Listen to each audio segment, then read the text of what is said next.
Hello everyone, back with part 3. So I've put the folder together and I've put some further embellishments on it. So laces, dangle lace, just little snippets here and there, as you can see. Just whatever way you want to do your envelopes, that's all you have to do. What I decided to do here is I'm doing some embossing, some heat embossing. So I chose some stamps, and I've got my Versamark stamp pad that you use, and I'm using a blue, like a royal blue embossing powder that I really like, because I think it will pick up the blue in that little piece of wallpaper to the left there in the middle.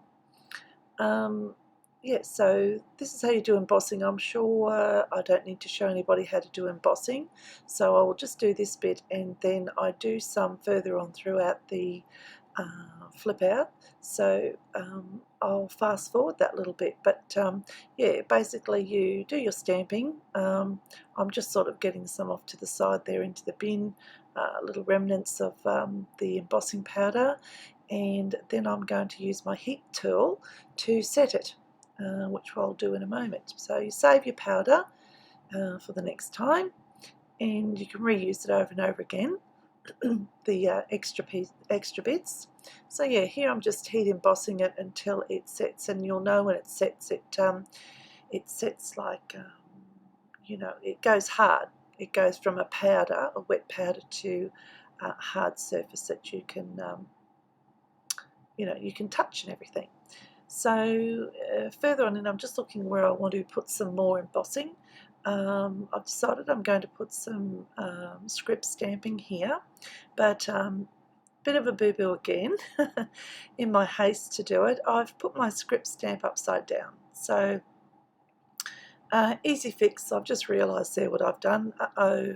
So I'm going to get a baby wipe and just wipe that off. I dried it with my heat gun, and I've got it the right side up this time, so I'll take 2. I'll try that again. So I've just stamped it on using my Versamark. Basically you just stamp it on like you would normally stamp. I've got a piece of protection paper at the bottom for my desk. Okay, and then I'll put my embossing powder on.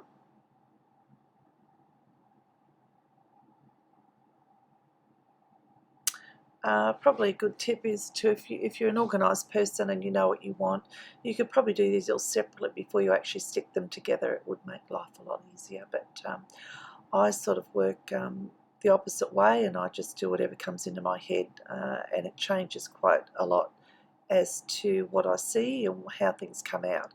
So that doesn't worry me. But if you're a person that likes everything to be very, you know, very ordered, you might want to find a different way of working or use the way you like to work with anything like this.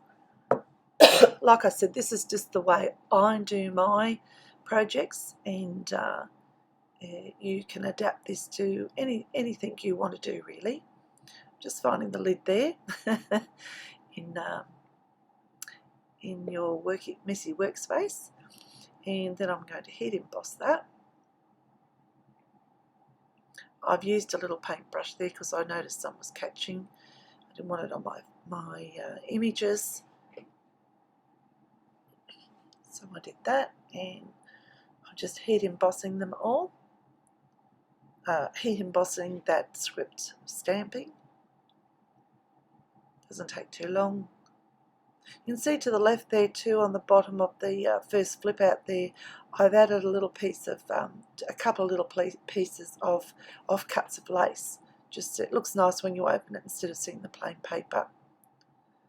So I'm just flipping it all back together and deciding if I want to use any more.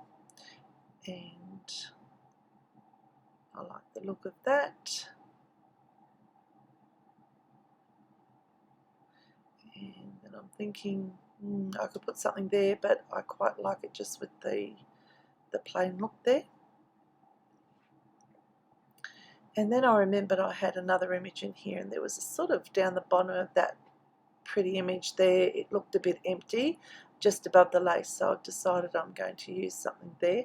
Now also with your stamps, yes, flat surface is better. I had all my embellishments on there, so my stamp didn't catch in all places, but I'm okay with that because I think it adds to the vintage look. It looks like it's worn and aged. But once again, if you are somebody that likes everything to be perfect and straight and everything matching, well, this is a good time to think about not sticking them together first and then doing all of this and then gluing all the pages together. So yeah, same thing there. It's just a different type of stamp. And you can see in the middle there, I did actually brush it with the brush a little bit. I was a little bit hasty with that, so I did brush. That's another thing, if you once you put the embossing powder on, if you touch it with your finger or something, it will come off. So you can see there in the middle to the right hand side there, there's a little bit missing, but hey, I like that look fortunately, so that it doesn't really worry me. I like it better actually. So yep, just going to heat emboss that and finish that bit off, and then we'll go on to the next part that I want to do. It's pretty much set instantly and you can go on and do other things, which is another reason why I like it. Okay, so then what I decided to do was I'm looking at that top corner, and I thought I might like to do some texture paste. So this is the way I do it. It's a crackle paste that I have. It's a Little Birdie brand. It's it's from my local cheap shop. I quite like it. Some of the craft stores do sell that brand. It's quite a good brand. I particularly like this crackle paste. I have got another good brand of crackle paste that I use, but it's more see-through. I wanted a really white one to stand out here because normally I would put a metal embellishment in the corner there, so, or a corner metal piece, but I'm happy with that, so I just thought it might bring it out and embellish that front page a little bit more. The stencil I'm using is just, once again, from the cheap shop. I think they're about $2 each. It's got a sticky backing. They're great. I just wash it and I put it back on the piece of, you can see the clear piece of plastic there that I haven't moved, which I'll move in a minute because my glue gun is going to melt it. And then I wash it and I put it back on that sheet and I can reuse it over and over again. It's got quite... Hi, so my video cut out a little bit there, and I was just saying that it's got quite a few corners. But thank you all for watching, and I hope you can use this, and the finished product is coming up. Bye for now. I'll talk to you all soon.